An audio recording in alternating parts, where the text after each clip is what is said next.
कबीर साहब, कबीर देव, परम अक्षर ब्रह्म, ये हमारे सब के पिता हैं, ये हमारे जनक हैं। अपने के लिए अपने ही दुखी हुआ करते हैं। हम यहाँ काल के लोक में महादुखी हैं, कोई भी प्राणी सुखी नहीं है। लेकिन हमने इस झूठे सुख को सुख मान रखा है। परमेश्वर कबीर जी याद दिलाते हैं कि इस झूठे सुख को सुख है ये मान रहा मनमोद, ये सकल चबीना काल का, कुछ मुख में कुछ गोद। ये सब संसार काल आहार है। इस काल भगवान को, 21 ब्रह्मांड के स्वामी को श्राप लगा हुआ है 1 लाख मानव शरीरधारी प्राणियों के नित आहार करने का। इस स्थूल शरीर के अंदर एक सूक्ष्म शरीर है। उस सूक्ष्म शरीर के अंदर हम एक जीवन में जितना भी आहार करते हैं और जितने भी हम व्यसन विकार करते हैं, उन सब का सूक्ष्म अंश समा जाता है। उस सूक्ष्म शरीर को एक बहुत बड़ी पत्थर की शिला है, स्वयं प्रज्वलित है, और उसके ऊपर ये भून कर खाता है। 1 लाख मानव शरीरधारी प्राणियों का नित आहार करता है। श्रीमद् भगवत गीता जी अध्याय नंबर 11 के श्लोक नंबर 32 में ये स्वयं स्वीकार करता है। गीता ज्ञानदाता श्री कृष्ण जी में प्रवेश करके बोल रहा है कि मैं काल हूँ और अब इन सभी लोगों के नाश करने के लिए, इनको खाने के लिए आया हूँ, प्रवृत्त हुआ हूँ। श्रीमद् भगवत गीता अध्याय नंबर 11 श्लोक 21 में अर्जुन स्वयं कह रहा है कि हे भगवान, मैं देख रहा हूँ आपके मुंह में ये सिद्धों के टोल, झुंड के झुंड, समुदाय के समुदाय आपके मुख में जा रहे हैं। आप ऋषियों को भी खा रहे हो, आप सिद्धों को भी खा रहे हो, आप देवताओं को भी खा रहे हो, और ये पूरा संसार आपके मुख में समा रहा है। कुछ आपकी दाढ़ों में लटके हुए हैं और ये सिद्धों के समुदाय आपके सामने मंगल कामना कर रहे हैं, वेदों के स्तोत्रों से आपकी स्तुति कर रहे हैं, अपने जीवन की भीख मांग रहे हैं, आप इनको भी खा रहे हो। तब ये कहता है मैं काल हूँ अर्जुन, अब इनको खाने के लिए प्रवृत्त हुआ हूँ। श्री कृष्ण काल नहीं थे। श्री कृष्ण जी ने पहले कभी अपने आप को काल नहीं कहा, और इस महाभारत के युद्ध के बाद अपने आप को कभी काल नहीं कहा। परमेश्वर कबीर देव जी ने आके हमें बताया है कि तुम भयंकर स्थान पर रह रहे हो। आप जी को सुनियोजित षड्यंत्र के तहत इस काल ने उलझा रखा है, फंसा रखा है।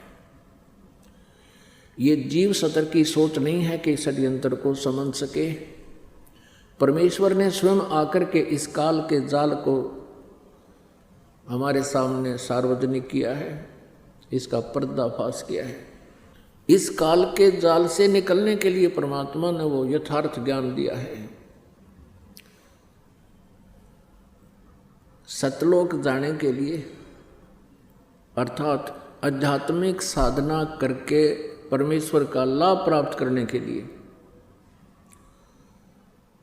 सबसे पहला जो नियम है, गुरु होना चाहिए। वक्त गुरु हो और पूर्ण ज्ञान हो, सतनाम हो और सार नाम हो। जो गुरु सतनाम और सार नाम से परिचित हो, इसके दान करने का अधिकारी हो और शिष्य भी अपने पूरे जीवन में मर्यादा में रहे, गुरु जी के वचन का पालन करे, वो हंस आत्मा सतलोक चला जाएगा, जहाँ जाने के बाद इसको फिर लौटकर इस संसार में आना नहीं पड़ता है। श्रीमद् भगवत गीता अध्याय नंबर 15 के श्लोक नंबर 1 से 4 में कहा है। श्लोक नंबर 1 में बताया है कि तत्वदर्शी संत की क्या पहचान है।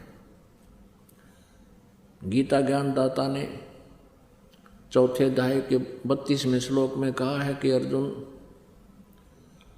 मैंने अभी आपको अध्याय नंबर 4 के श्लोक 25 से लेकर 31 तक में जो कुछ भी बताया कि कोई देवताओं की पूजा करता है, कोई स्वाध्याय ही करता है, कोई प्राण अपान की क्रिया को ही करता रहता है, कोई तीक्ष्ण अहिंसा व्रतों का पालन करता है, और कोई किसी प्रकार से कोई हवन कोई यज्ञ करता है, कोई हवन यज्ञ करता है। तो ये सभी यज्ञ अर्थात यज्ञ मीन धार्मिक अनुष्ठान साधनाएं, सभी व्यक्ति अपनी अपनी साधना को पाप नाशक जानकर करते हैं। यदि इनको ये पता लग जाए कि साधनाएं ठीक नहीं है तो फिर कोई नहीं करे। इसलिए गीता जी अध्याय नंबर 4 के श्लोक नंबर 32 में कहा कि जिन साधनाओं के विषय में, जिन यज्ञों अर्थात धार्मिक अनुष्ठानों के विषय में अभी जानकारी दी है, इससे अन्य यथार्थ जो भक्ति मार्ग है, यज्ञों की जानकारी है, यज्ञ माने धार्मिक अनुष्ठानों की जानकारी है, वो सच्चिदानंद घन ब्रह्म की वाणी में विस्तार से कहा है। वो तत्व ज्ञान है। इन्होंने अनुवादकर्ताओं ने यहाँ त्रुटि की है, मिस्टेक कर रखी है। मूल संस्कृत में ब्रह्मणे मुखे एक अक्षर है, ब्रह्मणे मुखे। इन्होंने ब्रह्मणे मुखे का अर्थ कर रखा है वेद की वाणी। नहीं, ब्रह्मणे माने सच्चिदानंद घन ब्रह्म यानी परम अक्षर ब्रह्म, मुखे माने उसके मुख के द्वारा उच्चारित उस वाणी में, उस अमृत वाणी में है। ये धार्मिक अनुष्ठानों की जानकारी विस्तार के साथ कही गई है, वो तत्व ज्ञान है। उस ज्ञान को तू तत्वदर्शी संतों के पास जाकर समझ, चौथे अध्याय के 34वें श्लोक में। और वो तत्वदर्शी संत तुझे उस परमात्म तत्व का ज्ञान कराएंगे। अब गीता ज्ञानदाता अपने से अन्य किसी अन्य परमात्मा के विषय में जानकारी के लिए यहाँ कह रहा है।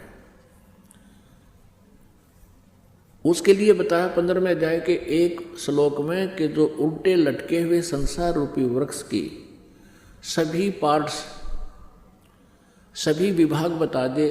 जड़ कौन भगवान है, तना कौन है, डार कौन है, शाखा कौन, पत्ते क्या है। सवेदवित वो वेद के तात्पर्य को जानने वाला है, अर्थात वह तत्वदर्शी संत है। परमेश्वर स्वयं आते हैं। कबीर देव जी, कबीर साहब, वो काशी वाले धानक, वो काशी वाले दुल्हा, प्रत्येक युग में आते हैं। वो पूर्ण ब्रह्म है, परम अक्षर ब्रह्म है। वो स्वयं ही आकर के यहाँ एक तत्वदर्शी संत की भूमिका करते हैं और एक नेक नागरिक की भूमिका भी वही करते हैं। एक नेक शिष्य की भूमिका भी वही करते हैं कि एक सुयोग्य शिष्य में कैसी क्वालिटी होनी चाहिए, कैसी विनम्रता होनी चाहिए, कैसे सद्गुण होने चाहिए, कैसे विकार रहित होना चाहिए।